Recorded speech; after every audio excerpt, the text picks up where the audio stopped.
Madame, Monsieur, bonsoir. Mardi 16 juin, 3 mois et 14 jours depuis l'apparition du premier cas de coronavirus au Maroc. Banque El Maghreb a dévoilé aujourd'hui ses premières projections macroéconomiques post-Covid. Et sans surprise, la croissance cette année devrait être négative avec une contraction de 5,2% du PIB national. Bien sûr, ceci est une projection initiale. C'est du jamais vu sur près d'un quart de siècle. Du coup, l'institution déclenche son mécanisme de sauvetage avec une nouvelle baisse de son taux directeur, d'ailleurs la deuxième cette année. En d'autres termes, Banque El Maghreb prêtera pour la première fois de son histoire des liquidités aux banques commerciales au taux d'1,5%. Jusqu'à quel point les banques vont-elles répercuter cette baisse sur leur taux d'intérêt et quelles sont les limites d'une politique monétaire accommodante? Mehdi El Fakher, consultant en stratégie et risk management, répondra à nos questions. Ce sera en première partie de Questions Écho. Ensuite, en seconde partie, départ vers le Sud. C'est la 7e région du Maroc en termes du PIB. Son apport à la croissance nationale est d'un peu moins de 7%. Pourtant, cette région est riche. Agriculture, ressources halieutiques ou encore activités commerciales diverses. Mais voilà, le PIB par habitant y est situé sous la moyenne nationale. Ce soir, nous allons à la région de Souss Massa en compagnie de Melouane Abdelhati, directeur général du Centre régional d'investissement de la région. Merci de rester avec nous.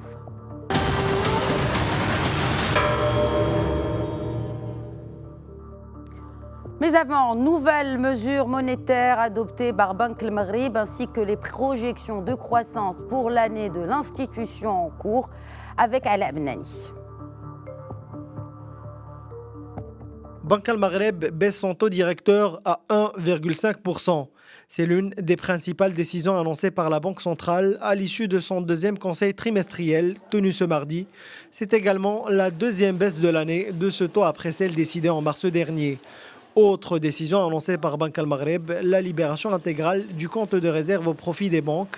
L'objectif est de faciliter la relance de l'économie après bientôt 3 mois d'arrêt en raison de la Covid-19.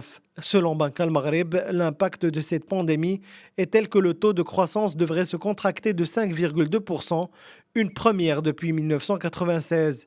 La chute de la valeur agricole de 4,6% et de 5,3% pour les activités non agricoles en sont les causes. Seule bonne nouvelle, le taux d'inflation devrait se maintenir autour de 1% pour 2020 comme pour 2021. 2021, année de fort rebond de la croissance selon les prévisions de Banque El Maghreb qui l'annonce à 4,2%. Ce retour au vert ne pourra être possible que si la valeur ajoutée agricole bondit de 12,4% sous l'hypothèse d'une production céréalière de 75 millions de quintaux et d'une amélioration du rythme des activités non agricoles à 3,1%. Avant de parler de rebond, d'abord les effets, mais aussi les impacts de ce nouveau taux directeur sur les banques de manière générale et sur l'économie marocaine. Et par Skype depuis Casablanca, Mehdi El Fakher, consultant en stratégie et risk management. Bonsoir Mehdi El Fakher. Bonsoir. Alors, Banque El Maghreb réduit son taux directeur pour la deuxième fois cette année, le ramenant à 1,5%. Selon vous, les banques n'auront d'autre choix que de reconsidérer à la baisse leur taux d'intérêt, n'est-ce pas?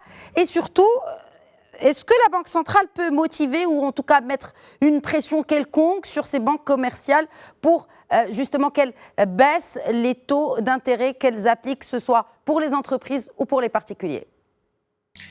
Il est clair que c'est une baisse qui est historique et que cette baisse, il a pour principal, bien sûr, objectif de permettre un refinancement de l'économie dans de meilleures conditions, non seulement sur le plan purement, je dirais, technico-financier, mais surtout sur le plan vraiment économique. Donc l'objectif aujourd'hui, c'est de faire disposer les entreprises des financements. Et de ce fait-là, les banques doivent, parce qu'ils considèrent le taux directeur comme étant un taux de base bancaire. Donc c'est un taux de base bancaire commercial. Et de ce fait-là, et en toute logique et de facto, il devrait y avoir une baisse des taux, ce qui permettrait également un meilleur assouplissement, parce que cette baisse est similaire à une baisse du taux de risque, un spread de risque. Donc l'objectif aujourd'hui, c'est effectivement, Banque El Maghreb aujourd'hui n'exerce pas de pression, mais il exerce une sorte de régulation. Et si Banque El Maghreb aujourd'hui cherche à baisser le taux directeur, c'est pour inciter les banques à jouer le jeu et de faire disposer bien sûr l'entreprise, les opérateurs économiques, des financements dans de meilleures conditions contractuelles. Très bien. Alors, bon, quand vous parlez de ces...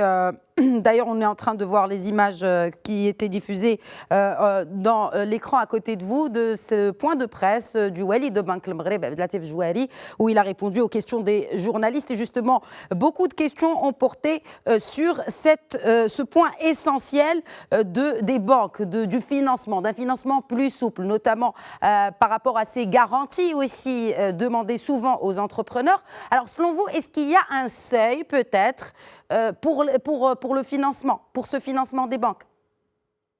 Écoutez, ceci dépend des cas qui peuvent se présenter. Il ne faut jamais oublier que ce qui est standardisé au niveau des banques, c'est le scoring, c'est la notation de risque. Absolument. Mais chaque dossier, c'est un cas à part.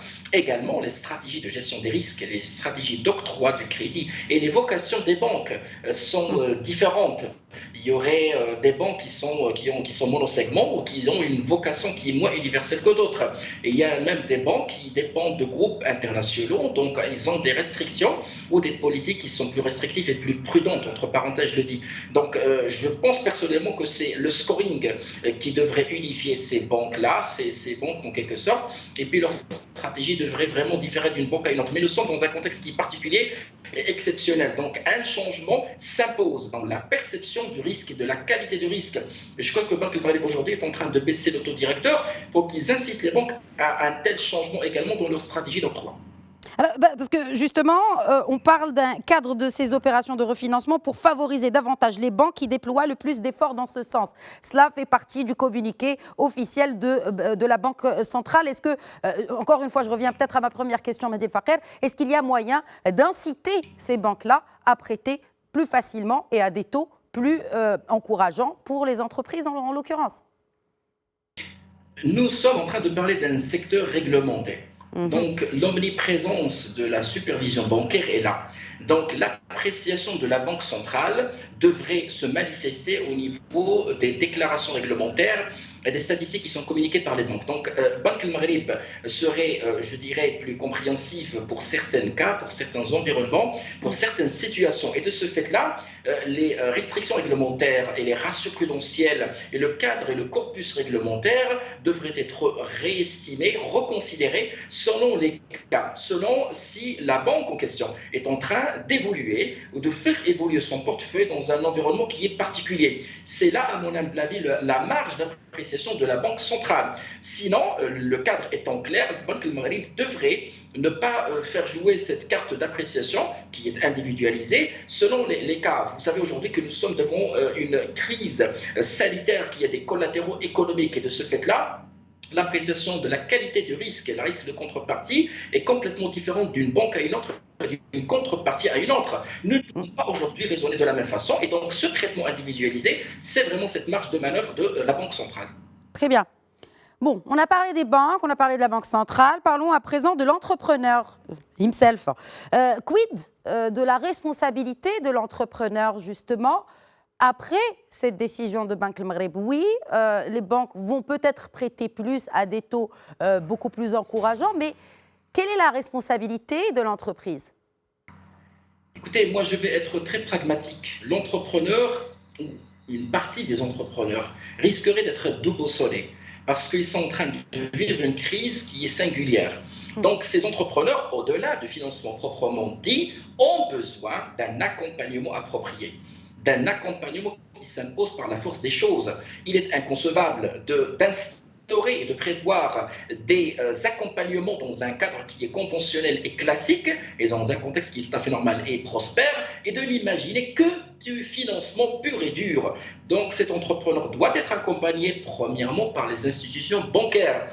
Aujourd'hui, le paysage bancaire... Mehdi Fakher, alors vous parlez de cet accompagnement par le secteur bancaire. Il y a eu bien sûr le lancement de cette opération Intelaqa, justement, où les banques se sont t'engager à accompagner les entreprises, mais encore une fois, ce n'est pas la première fois que je pose cette question à un de mes invités. Est-ce que c'est le rôle de la banque d'accompagner un entrepreneur ou une entreprise, soit à la montée ou encore une fois à la faire remarcher? Absolument, parce que je ne peux pas demander à un entrepreneur d'être d'une certaine maturité du jour au lendemain. Il faut l'accompagner. Et là, je vais me référer à la stratégie de la Banque centrale. La dernière stratégie de Banque al-Maghrib se base sur l'intégration et l'inclusion financière. De ce fait-là, les banques commerciales sont responsables également. Et ça dépend, enfin, ils relèvent je dirais, de leur responsabilité sociétale, mais surtout de leur degré d'accompagnement. Il ne faut pas oublier que ce degré d'accompagnement devrait même changer l'évaluation de la qualité du risque. Et de ce fait-là, les mécanismes d'accompagnement qui existent, qui ont été annoncés par les banques, ces banques jouent déjà, ils ont déjà des structures qui sont dédiées. Il est inconcevable que ces structures ne fonctionnent qu'avec du crédit conventionnel, dans des conditions qui sont conventionnelles et classiques, dans un contexte entreparentale prospère et qui ne fonctionne pas dans un contexte de crise. L'entrepreneur, plus que jamais, aussi chevronné soit-il, a besoin d'un accompagnement. Ça, ce n'est pas uniquement bien sûr le rôle des banques, c'est le rôle aussi des forces de médiation. Bien sûr, les associations interprofessionnelles, les consultants, les conseillers, les conseils, mais tout ceci, c'est pour aider cet entrepreneur à surmonter cette crise et à profiter pleinement de ce financement. Sinon, ça va être... Alors, vous parlez de cet accompagnement. Cela va-t-il se répercuter peut-être sur la prestation ou sur... En tout cas, combien cela va coûter finalement à l'entreprise, cet accompagnement? Il a un coût quand même. Oui, absolument. Voilà pourquoi je dis que c'est un rôle très important de l'ensemble des parties prenantes que je viens de citer, les associations interprofessionnelles, les forces de médiation, les banques, les conseils, pour démocratiser l'accès à ce conseil, parce que c'est très important. Nous sommes en train de vivre des moments qui sont exceptionnels, et c'est des moments qui sont historiques, et il faut absolument faire un geste de part et d'autre. Aujourd'hui, nous ne sommes pas dans une perception qui est commerciale, purement commerciale. Nous sommes dans une perception qui est exceptionnelle. Nous sommes dans une opération de sauvetage. Banque al-Maghrib vient de faire un geste qui est extraordinaire et spectaculaire. Cette baisse est historique. Absolument. Donc, de ce fait-là, l'ensemble des parties prenantes doivent jouer le jeu également. Ils doivent consentir des baisses considérables, que ce soit sur les honoraires, que ce soit uniquement sur leurs coûts, parce que les banques doivent engager des coûts sans faire, en quelque sorte, facturer quoi que ce soit à leurs clients. Les associations interprofessionnelles se doivent également d'être plus dynamiques qu'auparavant en matière d'encadrement. Très bien. Avant de passer aux questions des internautes, une dernière question par rapport à cette baisse annoncée de la croissance, en tout cas, disons-le, à cette récession prévue pour le moment à 5,2%, en tout cas selon les premières prévisions de Banque al-Maghrib. D'ailleurs, encore une fois, le wali de Banque al-Maghrib, le mot qui revenait dans son point de presse était celui de l'incertitude. On ne sait pas encore, on ne connaît pas encore l'ampleur des dégâts et si ou pas il y aurait une deuxième vague de Covid. Mais en tout cas, que signifie cela pour la politique de l'État, pour le budget de l'État à l'avenir, selon vous, Mehdi Faker? Je pense que l'État a déjà fait son choix. Aujourd'hui, la relance devrait se faire par le levier monétaire. Ce n'est pas par le levier budgétaire. Nous ne pouvons pas aujourd'hui imaginer une relance par le budget parce que le budget de l'État est sous haute pression. Ici, une marge budgétaire, si on devrait imaginer une relance par la marge budgétaire, je crois qu'elle est très réduite. Aujourd'hui, il y a l'endettement, il y a également le déficit qui se profile et le Maroc aujourd'hui ne peut pas aller au-delà de certaines limites de peur de perdre une partie de sa souveraineté économique sur sa décision économique.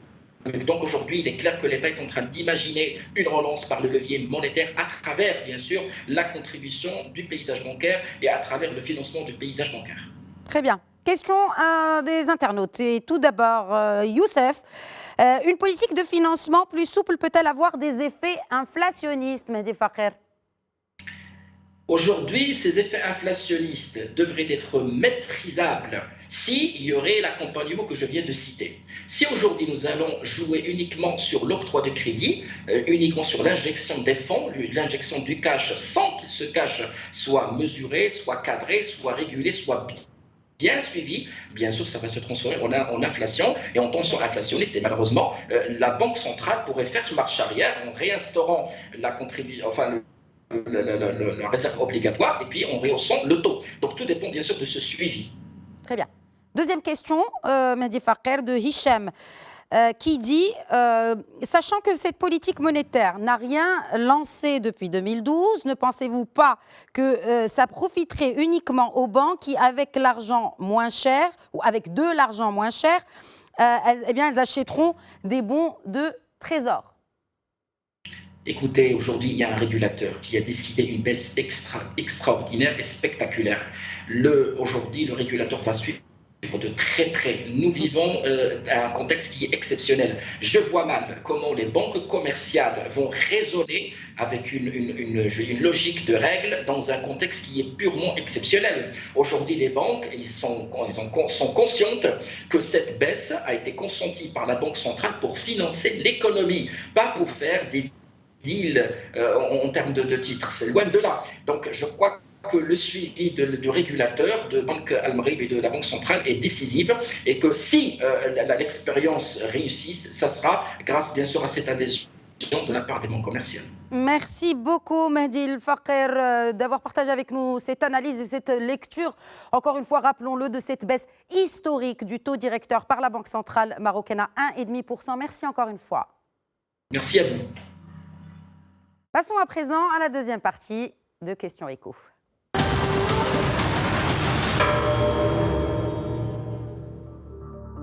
Tout d'abord avec ce papier de Ala Bnani sur les impacts de la crise Covid sur la région Souss Massa. Regardez. À l'instar des autres régions du royaume, l'impact du coronavirus se ressent dans le Souss Massa. Zone de tourisme balnéaire par excellence, Agadir est en arrêt de l'activité qui constitue sa carte de visite. En plus de l'agriculture qui fait les frais d'une faible pluviométrie, les secteurs de l'artisanat et de l'informel sont négativement impactés à 90%, alors que pour le transport et les BTP, le repli est de 95 et 75% selon des études menées dans la région. Les acteurs politiques et économiques locaux sont appelés à mettre en branle une série de mesures qui visent à relancer ces secteurs vitaux, notamment le tourisme, avec l'octroi d'une enveloppe de soutien à hauteur de 500 millions de dirhams. Il est aussi question de mettre en place des fonds spéciaux dédiés aux coopératives de l'artisanat et à la promotion des produits de terroir qui ont un grand impact sur les activités génératrices de revenus, ce qui permettra de sauver quelques 70 400 emplois dans la région. Et depuis Agadir via Skype, Marwan Abdelati, directeur général du Centre régional d'investissement, le CRI de la région Souss Massa. Bonsoir Marwan Abdelati. Bonsoir à vous. Alors tout d'abord, félicitations parce qu'aujourd'hui, Agadir est une ville sans Covid. Et parlons justement de l'après et de la région de manière plus globale. Les régions sont plus que jamais appelées à jouer un rôle central dans la relance de l'économie de notre pays et notamment donc de ces régions-là. Comment les CRI se préparent-ils à répondre à cette urgence? Alors justement, donc, merci pour votre invitation. Les CRI, donc les centres régionaux d'investissement dans leur nouvelle configuration, je le rappelle, ont pour principal objectif justement d'accompagner l'ensemble du tissu productif à créer de la valeur. Et par là, je parle tout particulièrement de la très petite et moyenne entreprise. Aujourd'hui, donc les CRI, à l'ère où nous vivons un peu l'impact du Covid et l'impact drastique du Covid qu'il a sur l'ensemble des écosystèmes de production, le CRI participe grandement justement à dynamiser cette, je l'appelle comme ça, cette mécanique, on va dire, machine intellectuelle à produire des propositions qui soient assez smart pour pouvoir dépasser justement l'impact du Covid autant que faire se peut, et on pourrait en discuter tout à l'heure. Donc aujourd'hui, justement, pouvez-vous nous parler un peu de quelques-unes de ces mesures concrètement, de ces mécanismes comme vous le dites, ou de ce brainstorming, de ces réflexions que vous menez en ce moment pour justement opérer une relance réussie? Alors justement, et donc en déclinaison, comme vous le savez, donc il y a un comité de veille économique centrale. Absolument. Et donc en déclinaison justement de ce comité de veille économique centrale, donc il y a eu un comité de veille économique régional, donc qui a été institué à l'occasion, donc sous la présidence de Monsieur le Wali de la région Souss Massa, et qui avait pour principal objectif de s'arrêter sur quelques figures saillantes caractérisant un peu, je dirais, l'impact qu'a eu le Covid sur la région, mais principalement pour inaugurer le démarrage d'une réflexion profonde sectorielle pour pouvoir aboutir à des actions et des mesures concrètes pour dépasser cet impact du Covid. Alors, ces mesures, on va dire, vont être, si j'ai à vous les schématiser, vont être classées justement donc, par ordre de priorité pour pouvoir s'attaquer aux secteurs les plus vulnérables. Donc, vous l'avez si bien dit dans votre reportage tout à l'heure, les secteurs le plus touché, qui a été touché carrément et frontalement, est le secteur du tourisme, avec l'ensemble justement des métiers connexes qui tournent autour, donc l'artisanat entre autres, mais aussi d'autres secteurs justement qui ont pâti, de cet impact et qui probablement, et force est de constater, ont été, je dirais, impactés suite à des ruptures de chaîne d'approvisionnement à l'import, comme vous le savez. Donc il y a la logistique internationale a été perturbée dans ces voies aériennes, maritimes et terrestres. Ceci a eu pour retentissement soit un arrêt total ou partiel de ces activités. Donc aujourd'hui, il y a des groupes de travaux qui se sont constitués. Je préfère le mot groupe de travail pour éviter le mot et la hiérarchisation de sous-commission. C'est des groupes de travaux qui ont été constitués avec l'ensemble des partenaires concernés. Donc il s'agisse de partenaires institutionnels, donc les directions régionales des ministères, qu'il s'agisse de partenaires, on va dire, je dirais professionnels, donc les chambres de commerce, les chambres d'artisanat, de pêche maritime et j'en passe. Donc, je dirais, l'ensemble des partenaires a été réuni autour d'une table pour essayer de pondre un certain nombre de mesures qui vont être par la suite hiérarchisées et pondérés de par la facilité de mise en œuvre qu'ils auront, mais aussi de par l'impact qu'ils vont créer. Parce qu'il ne s'agit pas de créer une batterie de mesures qui va forcément être, je dirais, la même que celle vécue par ailleurs, mais il s'agit de pondre et de statuer sur un certain nombre de mesures concrètes. Vous n'avez pas vraiment statué sur vous ne pouvez pas encore partager avec nous quelques-unes de ces mesures qui sont décidées et notamment qui seront prises peut-être en urgence maintenant?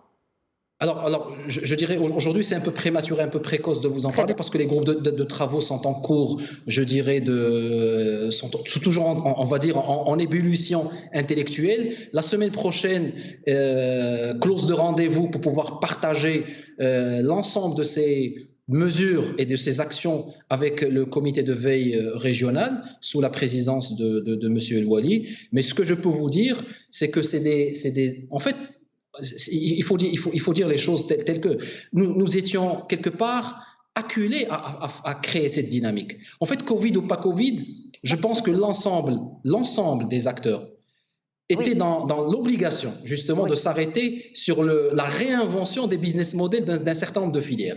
Aujourd'hui, vous l'avez si bien dit dans votre reportage, quand vous prenez le secteur agricole qui est quelque part une des locomotives de par sa contribution au PIB régional ou au PIB national, aujourd'hui avec l'ensemble, je dirais, des insuffisances hydriques dans lequel aujourd'hui il se retrouve, force est de constater qu'il fallait quelque part essayer de revoir un certain nombre de choses pour justement aller dans le sens soit de créer des relais de croissance, créer des relais de croissance, peut-être même relancer l'économie via l'investissement privé dans des secteurs justement avides de renouveau, dont celui touristique. Et d'ailleurs, le souverain, dans son discours de la Marche verte du 6 novembre dernier, avait justement estimé qu'il était inconcevable qu'en dépit de cette centralité géographique de la région d'Agadir et de ses ressources, de ses potentialités, que des infrastructures de base s'arrêtent à la hauteur de Marrakech. Alors justement, c'est ce qui me pousse à vous poser cette question. Qu'est-ce qui ferait qu'après le Covid,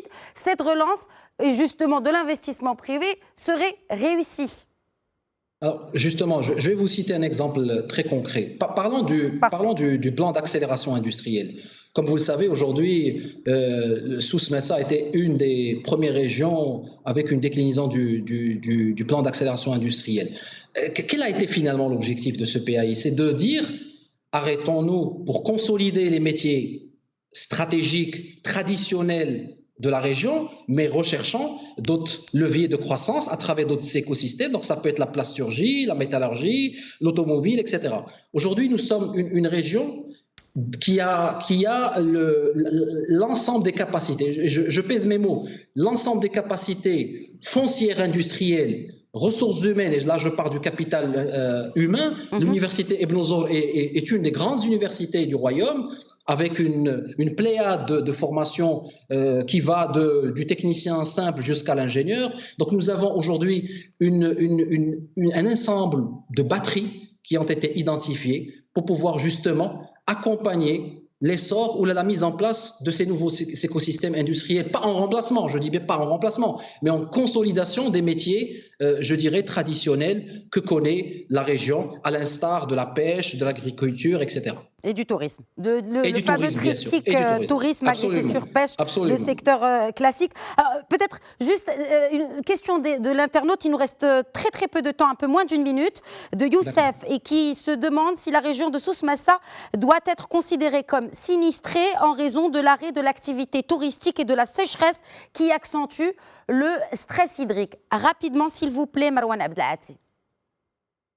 Je dirais, sinistré, c'est un euphémisme. En fait, je pense qu'il ne faut pas se cacher. Aujourd'hui, vous l'avez si bien dit dans votre reportage, le secteur touristique aujourd'hui pèse énormément sur le PIB touristique national, et les fermetures, qu'il s'agisse de frontières ou d'arrêts de vols internationaux, a fait qu'aujourd'hui le système, l'écosystème du tourisme au niveau régional, avec ses activités connexes dont je parlais tout à l'heure, a reçu un coup de fouet monstrueux. On ne peut pas s'en cacher. Mais je pense qu'aujourd'hui, l'ensemble des partenaires travaillent main dans la main pour essayer d'identifier un certain nombre de mesures qui vont être partagées avec vous le moment opportun. Nous l'espérons en tout cas. Merci beaucoup Marouane Abdelhati, directeur général du CRI de la région Souss Massa, d'avoir répondu à nos questions. Voilà, c'est la fin de Questions Écho. Encore une fois, je voudrais remercier les internautes qui interagissent avec nous via le hashtag Questions Écho, et n'hésitez pas à poser vos questions selon les thématiques à nos invités et nous leur poserons bien sûr avec plaisir. Merci de votre fidélité. Je vous souhaite à toutes et à tous une excellente soirée. Je vous donne rendez-vous demain, Inch'Allah, à 21h pour un nouvel épisode de Questions Écho. D'ici là, prenez bien soin de vous.